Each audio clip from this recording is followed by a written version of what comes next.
এই জন্য কোন জাদুঘরে যে আপনি তাওরাতকে দেখে একেবারে বুকের সাথে জড়ায় নিয়া এর পুরাটাই আপনি বিশ্বাস করবেন আর নিজেকে মুত্তাকি দাবি করবেন, অসম্ভব।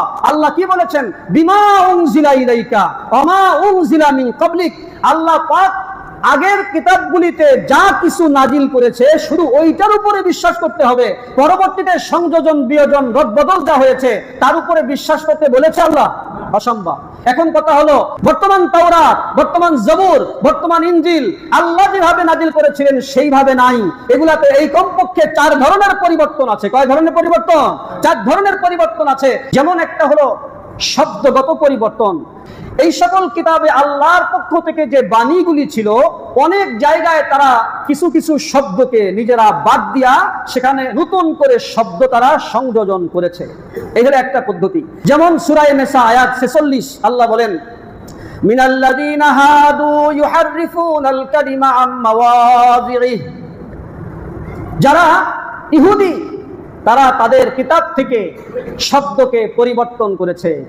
শুধু আমি আয়াত নম্বর এবং সূরা নম্বর সংক্ষেপ করে বলছি। অনুরূপভাবে সূরা মায়েদা আয়াত নম্বর 13 খেয়াল করুন, ইউহাররিফুনাল কালিমা আম মাওয়াযিহি। তারা আল্লাহর আসমানি কিতাব থেকে শব্দকে এদিক সেদিক করেছে।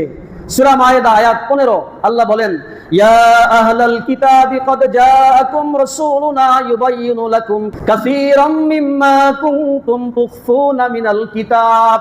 আল্লাহ বলেন, হে আহলে কিতাব তথা ইহুদি এবং খ্রিস্টানরা, তোমাদের কাছে নবীকে পাঠিয়েছি, মুহাম্মদ সাল্লাল্লাহু আলাইহি ওয়াসাল্লামকে পাঠিয়েছি। তিনি এসে তোমাদের মাঝে তোমরা যা কিছু গোপন করেছিলে না সেগুলাকে তিনি ওপেন করে দিয়েছেন। সুবহানাল্লাহ। মুহতারাম হাজিরিন, অনুরূপভাবে সূরা বাকারা আয়াত নম্বর 79 আল্লাহ বলেন, ফাওয়াইলুল লিল্লাযীনা ইয়াকতুবুনাল কিতাবা বিআইদিহিম সুম্মা ইয়াকুলুনা হাযা মিন ইনদিল্লাহ।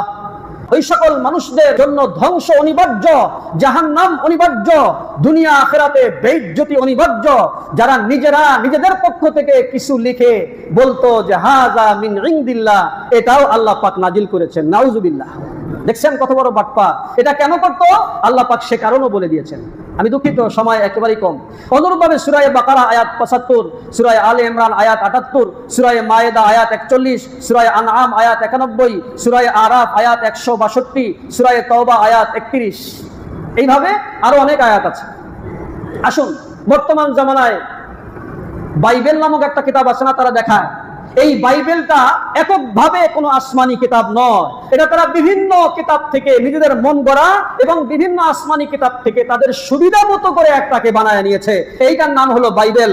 আল্লাহর কসম, বাইবেল একক কোনো আসমানি কিতাব নয়। এইটা বিশ্বাস আমাকে আপনাকে করতেই হবে। তাছাড়া কিন্তু ইহুদি খ্রিস্টানরা আমাদেরকে যে কোনো মুহূর্তে তাদের জালে আবদ্ধ করে আমার আপনার ঈমানকে ছিনিয়ে নিতে পারে। এই জন্য আমি আপনাদেরকে সতর্ক করছি, এই যে বর্তমান বাইবেল নামক যেই বইটা তারা মুসলমানদের সামনে পেশ করে বলে যে এটা আল্লাহর বাণী, কসম আল্লাহ, এটা আল্লাহর একক কোনো কিতাব নয়। বাইবেল বলতে বর্তমান যা তারা দেখাচ্ছে এটা একক কোনো আসমানি কিতাব নয়। এই কিতাবের আগে আল্লাহ পাক যে আসমানি আরো কিতাব নাজিল করেছিলেন সেগুলোর উপরেও যে আমাদেরকে বিশ্বাস করতেই হবে, তাছাড়া মুত্তাকি হওয়া যাবে না। কিন্তু কতটুকু বিশ্বাস করব?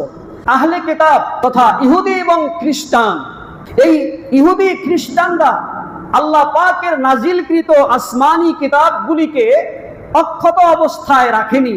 তারা সেগুলাকে নিজেদের মতো করে পরিবর্ধন করেছে, নিজেদের মন গড়া ব্যাখ্যা করেছে।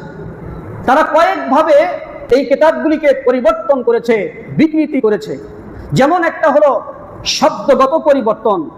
এই সকল কিতাবে আল্লাহর পক্ষ থেকে যে বাণীগুলি ছিল অনেক জায়গায় তারা কিছু কিছু শব্দকে নিজেরা বাদ দিয়া সেখানে নতুন করে শব্দ তারা সংযোজন করেছে। এই হলো একটা পদ্ধতি। আরেক পদ্ধতি হলো ওই জামানার নবী যে অর্থে ওই আয়াত বা ওই অংশের অনুবাদ করেছেন, ব্যাখ্যা করেছেন, তারা সেই অর্থ বা সেই অনুবাদকে বাদ দিয়া নিজেদের মন গড়া অনুবাদ বা ব্যাখ্যা করেছে। আরেকটা পরিবর্তন হলো আল্লাহ পাক ওই সকল কিতাবে একটা বিষয়ের কথা বলেন নাই, ওই বিষয়ে নাজিল করেননি, তারা নিজেরা একটা বিষয়কে সেখানে ঢুকায়া দিয়েছে। ওই আলোচনা ছিলই না সেই কিতাবে, নিজেরা সেটাকে মন গড়া হবে নিজেরা তৈরি করে ওই কিতাবের ভিতরে ঢুকায় দিয়া এটাকে আল্লাহর কিতাব বলে চালিয়ে দিয়েছে। নাউযুবিল্লাহ। পরিবর্তনের আরেকটা ধরন হচ্ছে ওই সকল আসমানি কিতাবে অনেক বিধান ছিল, যেই বিধানগুলিকে তারা জাতির সামনে পেশ করেনি, গোপন রেখে দিয়েছে। এই একটা পরিবর্তন। এরকম আরো পরিবর্তনের বিভিন্ন ধারা থাকতে পারে, সময় যেহেতু একেবারেই কম, আমি শুধু 4টা পরিবর্তনের ধারা বললাম। যে আমাদের নবী মুহাম্মদ সাল্লাল্লাহু আলাইহি ওয়াসাল্লামের উপর আল্লাহ পাক যে আসমানি কিতাব কোরআনকে নাজিল করেছেন, এই কিতাবের আগে আল্লাহ পাক যে আসমানি আরো কিতাব নাজিল করেছিলেন, সেগুলোর উপরেও যে আমাদেরকে বিশ্বাস করতেই হবে, তাছাড়া মুত্তাকি হওয়া যাবে না। কিন্তু কতটুকু বিশ্বাস করব? আল্লাহ পাক যেভাবে নাজিল করেছিলেন ওইভাবেই বিশ্বাস করব। তারা যেগুলি রদবদল করেছে সেগুলোর উপর বিশ্বাস করা যাবে না। বর্তমান তাওরাত, বর্তমান জবুর, বর্তমান ইনজিল আল্লাহ যেভাবে নাজিল করেছিলেন সেইভাবে নাই। এগুলাতে এই কমপক্ষে 4 ধরনের পরিবর্তন আছে। কয় ধরনের পরিবর্তন? 4 ধরনের পরিবর্তন আছে। এই জন্য কোন জাদুঘরে যে আপনি তাওরাতকে দেখে একেবারে বুকের সাথে জড়ায়া নিয়া এর পুরাটাই আপনি বিশ্বাস করবেন আর নিজেকে মুত্তাকি দাবি করবেন, অসম্ভব। আল্লাহ কি বলেছেন? বিমা উনজিলা ইলাইকা ওয়া মা উনজিলা মিন ক্বাবলিক। আল্লাহ পাক আগের কিতাবগুলিতে যা কিছু নাজিল করেছে শুধু ওইটার উপরে বিশ্বাস করতে হবে। পরবর্তীতে সংযোজন, বিয়োজন, রদবদল যা হয়েছে তার উপরে বিশ্বাস করতে বলেছে আল্লাহ? অসম্ভব। এখন কথা হলো, হুজুর তারা যে পরিবর্তন করেছে এর যুক্তি কি? এর অনেক যুক্তি আছে কোরআনে। আমি 2-4টা আয়াত বলছি, খেয়াল করুন। যেমন সূরা নিসা আয়াত 46, আল্লাহ বলেন, মিনাল্লাযীনা হাদু ইউহাররিফুনাল কালিমা আম মাওয়াযিহি। যারা ইহুদি, তারা তাদের কিতাব থেকে শব্দকে পরিবর্তন করেছে। শুধু আমি আয়াত নম্বর এবং সূরা নম্বর সংক্ষেপ করে বলছি। অনুরূপভাবে সূরা মায়েদা আয়াত নম্বর 13, খেয়াল করুন, ইউহাররিফুনাল কালিমা আম মাওয়াযিহি। তারা আল্লাহর আসমানি কিতাব থেকে শব্দকে এদিক সেদিক করেছে। সূরা মায়েদা আয়াত 15, আল্লাহ বলেন, ইয়া আহলাল কিতাবি কদ জাআকুম রাসূলুনা ইউবাইয়িনু লাকুম কাসীরাম মিম্মা কুনতুম তুখফুনা মিনাল কিতাব। আল্লাহ বলেন, হে আহলে কিতাব তথা ইহুদি এবং খ্রিস্টানরা, তোমাদের কাছে নবীকে পাঠিয়েছি, মুহাম্মদ সাল্লাল্লাহু আলাইহি ওয়াসাল্লামকে পাঠিয়েছি।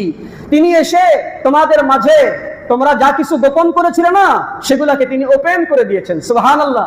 মুহতারাম হাজিরিন, অনুরূপভাবে সূরা বাকারা আয়াত নম্বর 79, আল্লাহ বলেন, ফাওয়াইলুল লিল্লাযীনা ইয়াকতুবুনাল কিতাবা বিআইদিহিম সুম্মা ইয়াকুলুনা হাযা মিন ইনদিল্লাহ। ওই সকল মানুষদের জন্য ধ্বংস অনিবার্য, জাহান্নাম অনিবার্য, দুনিয়া আখিরাতে বেইজ্জতি অনিবার্য, যারা নিজেরা নিজেদের পক্ষ থেকে কিছু লিখে বলতো যে হাযা মিন ইনদিল্লাহ, এটাও আল্লাহ পাক নাজিল করেছেন। নাউজুবিল্লাহ। দেখছেন কত বড় বাটপার। এটা কেন করতো আল্লাহ পাক সে কারণও বলে দিয়েছেন। আমি দুঃখিত, সময় একেবারেই কম। অনুরূপভাবে সূরা বাকারা আয়াত 75, সূরা আলে ইমরান আয়াত 78, সূরা মায়েদা আয়াত 41, সূরা আনআম আয়াত 91, সূরা আরাফ আয়াত 162, সূরা তাওবা আয়াত 31। এইভাবে আরো অনেক আয়াত আছে। আসুন, বর্তমান জামানায় বাইবেল নামক একটা কিতাব আছে না, তারা দেখায় এই বাইবেলটা এককভাবে কোনো আসমানি কিতাব নয়। এটা তারা বিভিন্ন কিতাব থেকে নিজেদের মন গড়া এবং বিভিন্ন আসমানি কিতাব থেকে তাদের সুবিধা মতো করে একটাকে বানায় নিয়েছে। এইটার নাম হলো বাইবেল।